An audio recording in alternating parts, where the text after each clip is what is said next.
Hey guys, this is Anurag and welcome to Geeks 10। तो आज बात करने वाले हैं आरजीपीवी के एग्जामिनेशन के बारे में। जैसे कि हमें पता है कि आरजीपीवी को एग्जाम को लेकर आजकल बहुत कंफ्यूजन चल रहा है। तो क्या हमें एग्जाम के लिए प्रिपेयर रहना चाहिए? क्या एग्जाम होंगे या फिर नहीं होंगे? आरजीपीवी की क्या स्ट्रेटेजी है? आरजीपीवी क्या चाहती है हमसे? आरजीपीवी की रियलिटी क्या है एग्जाम को लेकर? तो इन सब सवालों का जवाब इस वीडियो में ढूंढने की कोशिश करेंगे। सो लेट्स बस चालू करते हैं। ठीक है। और अपने आप को गोल से नहीं भटकना। आपका एक सपना बन चुका है कि मेरे को एंड्रॉइड डेवलपमेंट सीखना है, मेरे को वेब डेवलपमेंट सीखना है, मेरे को मशीन लर्निंग सीखना है। 1.5 से 2 महीने मेरे चैनल के साथ बने रहो और फिर आप देखो अपना लेवल कहाँ। आज की वीडियो मैं इसलिए बना रहा हूं क्योंकि मेरे पास मैसेज आ रहे थे, बहुत सारे कॉल्स आ रहे थे कि भाई तू बता। मेरे फ्रेंड्स के मैसेज कॉल्स आ रहे थे कि भाई तू बता, तेरे पास बहुत सारी इन्फॉर्मेशन आती है कि एग्जाम फॉर्म भरना है या फिर पे एग्जाम होंगे कि नहीं होंगे, कैंसिल होंगे, जनरल प्रमोशन मिलेगा कि नहीं मिलेगा। जैसे जैसे कोरोना वायरस का और भी मतलब बढ़ता जा रहा है तो क्या होने वाला है आगे। तो मेरे से ये सब क्वेश्चन पूछ रहे थे। देखो, मेरे को भी ये सब चीजें नहीं पता क्योंकि मेरे क्योंकि मेरे सामने भी कोई ऐसा रिजल्ट या फिर कोई न्यूज रिवील नहीं की जा रही है क्योंकि आरजीपीवी की तरफ से। पर भी मैंने सोचा कि एक सेपरेट वीडियो बना के बता दिया जाए कि आरजीपीवी की रियलिटी क्या है, क्या डेट एक्सटेंड कर रही तो वो क्या चाहती है। एंड और बहुत सारी चीजें देखा मैंने कि आरजीपीवी के एग्जाम को लेकर जो लोग बोलते हैं उसके बारे में क्या शॉकिंग रियलिटी है। तो इन सब सवालों का मतलब जवाब इस वीडियो में यही मेन मोटिव है कि ढूंढने की कोशिश करेंगे अपन।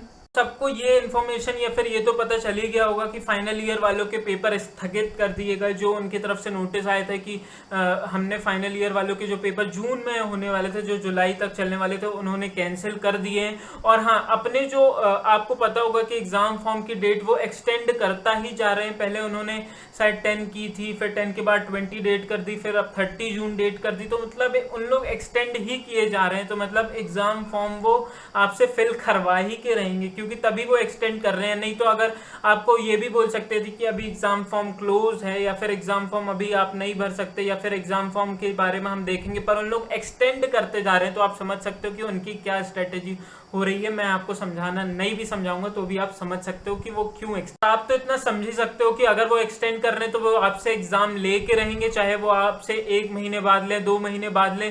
पर वो एक चाह रहे हैं कि अभी थोड़ा सा कोरोना का नीचे हो, थोड़ा सा डाउन हो, तो वो आपसे एग्जाम फॉर्म भरवा लें जिससे आप बाद में एग्जाम दे सको या फिर एग्जाम के लिए मतलब आप प्रिपेयर रहो। ठीक, तो मैं तो यही बोलूंगा कि वो एक्सटेंड इसीलिए कर रहे हैं कि उन्हें एग्जाम करवाना ही करवाना है। ठीक, अब जनरली बात करते हैं कि आरजीपीवी के एग्जाम को लेके क्या इश्यूज होते हैं, क्या प्रॉब्लम होते हैं। क्योंकि जनरली लोग जूनियर्स जो होते हैं वो क्वेश्चन पूछते हैं कि भैया क्या मैं ज्यादा लिखूंगा तो पास हो जाऊंगा क्या। तो इन सब सवालों का भी मेरे को जवाब इस वीडियो में कवर करना है। तो जनरली इन सब बारे में बात कोई वीडियो बना के नहीं करता, सिर्फ बोलते हैं कि ऐसा है वैसा है। इसलिए देखो, मैं आज मतलब एक डिटेल्ड और एक कंफर्म्ड वीडियो बना रहा हूँ कि देखो, आपको वैसे ही पता होगा कि अपना जो सिलेबस है वो अपडेट नहीं होता। आपने देखा होगा कि हमारी सिलेबस अपडेट ही नहीं होता, वही हम पढ़ते हुए जा रहे हैं। ठीक है, तो हो गई कि सिलेबस अपडेट नहीं हो रहा, वो समझ में आ गया। पर आप सिलेबस अपडेट नहीं कर रहे हो, पर भी आप देखना 3 साल में 3 बार उन्होंने पैटर्न चेंज कर दी। मतलब 3 साल में 3 बार उन्होंने एग्जाम पैटर्न चेंज कर दिया। आप खुद सोचो ना, आपका सिलेबस अपडेट हो रहा है, ना कोई चीज ऐड ऑन हो रही है, बस ओल्ड सिलेबस है और आप उसमें 3 साल में 3 पैटर्न चेंज कर दिए। और हाँ, अब बात करते हैं कि कॉपी चेकिंग के बारे में। आप कॉपी चेकिंग के बारे में तो आप खुद ही ने सबने सुना ही होगा या फिर मतलब होना नहीं भी है तो भी मैं बता देता हूँ। अगर मान के चलो कोई नेटवर्किंग की मतलब आपको कॉपी दी गई वहां पे टीचर को, तो उस नेटवर्किंग के टॉपिक पे उसको अच्छी नॉलेज है कि नहीं है वो नहीं पता, और तब भी वो मतलब टीचर चेक कर रहा होता है। ये चीजें मतलब कहीं ना कहीं से मेरे को भी पता लगी, कहीं ना कहीं से टीचर ने बताया, पर मैं नाम उनका रिवील नहीं करूंगा। पर मैं फिर भी बता दूं, अगर जैसे मान के चलो आपका नॉर्मल सा पेपर है, मैथमेटिक्स 2 का पेपर है। ठीक है, मान के चलो मैथमेटिक्स तो जनरली उनका पूरा डिपार्टमेंट ही होता है, पर यह है कि आईटी का कोई डिपार्टमेंट के सर हैं तो वो अगर उस सब्जेक्ट पे मतलब स्पेशलिस्ट नहीं भी हैं तब भी वो कॉपी चेक कर रहे होते हैं। तो इससे हमें प्रॉब्लम होती है। हाँ, और ये भी मैंने कई बार सुना है कि भैया हमने बहुत सारा लिख के आया और हमने सही लिखा नहीं, मतलब थोड़ा इधर उधर का लिख दिया तब भी इसके नंबर ज्यादा आ गए। भैया मैंने बिल्कुल मैटर टू मैटर मतलब मेन टू मेन पॉइंट लिखा तब भी मेरे को कम नंबर मिले। और मेरे साथ भी हुआ था कि जब मेरा केमिस्ट्री का मेरे को याद नहीं है कि फर्स्ट ईयर में था मेरे पास कौन सा पेपर हुआ था, पर केमिस्ट्री का ही ओरिएंटेड था। तो मैंने उस पर बहुत कम पेजेस लिख के आए थे, तो उस पर मेरे को बहुत कम मार्क्स मिले थे। और जो कि मैंने टू द पॉइंट लिख के आया था, जो कि मेरे को 11-12 में मेरी केमिस्ट्री बहुत अच्छी थी। मैं नहीं बोल रहा, पर मतलब अच्छी थी ये मान के चलता हूँ मैं, क्योंकि लोग बोलते थे। तो भी मैंने वहाँ पे बहुत कम पेजेस लिखे और मेरे को बहुत कम नंबर मिले। तो मेरे को ऐसा लगता है कि कहीं ना कहीं आप ज़्यादा पेजेस लिखते हो तो आपको ज़्यादा नंबर मिलते। तो ये भी चेकिंग प्रोसेस भी आप देख सकते हो आरजीपीवी की कैसी है। ना वो आप सिलेबस बदल रहे हो, ना आप चेकिंग प्रोसेस बदल रहे हो, बस एग्जाम पैटर्न बदल रहे हो और कुछ आप कर नहीं रहे हो।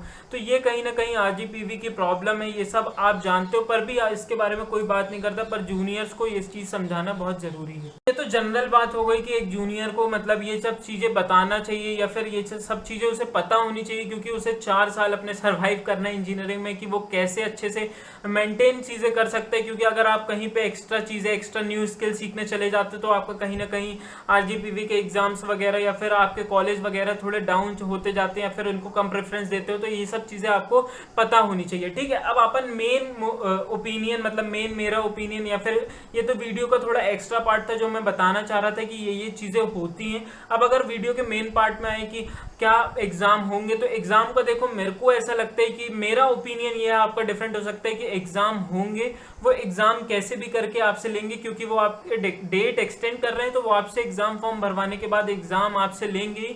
इसलिए देखो, मैं ये सबको पता है कि कोई एग्जाम के लिए प्रिपेयर नहीं करता, कोई इतने पहले से नहीं पढ़ के रखता। पर हाँ, कुछ लोग ऐसे हैं जो मेरे पास बोले थे कि भाई इस बार तो मेरा मतलब डिजिटल मतलब एनालॉग डिजिटल का सब्जेक्ट था, वो मेरे को बनता भी नहीं था, और इस बार जनरल प्रमोशन मिल जाएगा। मैं तो ऐसे बिना पढ़े, मतलब बिना पढ़े मुझे जनरल प्रमोशन मिल जाएगा, मैं पास हो जाऊंगा। तो उसने क्या है, पूरी उस डिजिटल के लिए, मतलब उस डिजिटल एनालॉग के लिए, पूरी सब्जेक्ट के लिए उसने मतलब उम्मीद ही छोड़ दी, मतलब उसने पढ़ना ही छोड़ दिया। तो ऐसा आप मत करना। मतलब ये सोच के चलो कि एग्जाम होगा तो कम से कम मुझे चैप्टर यूनिट के तो नाम पता हो, जिससे मतलब आगे मैं पढ़ सकूं। क्योंकि हमें भी पता है, हम आरजीपीवी के स्टूडेंट्स हैं, हम पहले से कोई चीज़ें पढ़ के नहीं रखते हैं।